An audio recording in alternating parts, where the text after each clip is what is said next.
बढ़ते हैं अगले क्वेश्चन की तरफ। अगला क्वेश्चन क्या बोल रहा है, a particle initially at rest on a frictionless horizontal surface is acted upon bye a horizontal force which is constant in size. Horizontal force जो है वो लग रहा है वो कांस्टेंट है, ठीक है, मैग्नीट्यूड में भी और डायरेक्शन में भी, मतलब कांस्टेंट फोर्स लग रहा है, यूनिफॉर्मली एक्सेलरेटेड मोशन परफॉर्म करेगा object. A graph is plotted between the work done of the particle and speed. Work done और स्पीड के बीच में ग्राफ प्लॉट किया जा रहा है। तो if there are no other forces acting on the particle the graph would look like. Work done और स्पीड के बीच में हमको ग्राफ बनाना है। तो ये भी बहुत सिंपल क्वेश्चन है, ये simply work kinetic energy theorem से ही सॉल्व हो जाएगा, ठीक है। कैसे?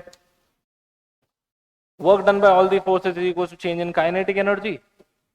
अब यहाँ पे तो एक ही फोर्स लग रहा है एफ, और कोई फोर्स नहीं लग रहा है पार्टिकल पे, तो work done by force F will be equal to final kinetic energy minus initial kinetic energy, ठीक है।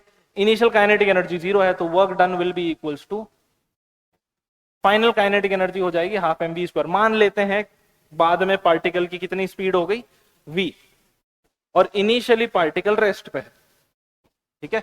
बोल रखा है सवाल में कि पार्टिकल इनिशियली रेस्ट पे है, तो इनिशियल काइनेटिक एनर्जी 0 कर सकते हैं। कुछ देर बाद स्पीड कितनी हो जाएगी पार्टिकल की v, तो वर्क क्या हो गया हाफ एम वी स्क्वायर के बराबर, जहां से आपको वर्क और स्पीड के बीच में रिलेशन मिल गया, तो w is directly proportional to v square. तो ग्राफ जो बनेगा w और v के बीच में वो एक पैराबोला होगा, ठीक है।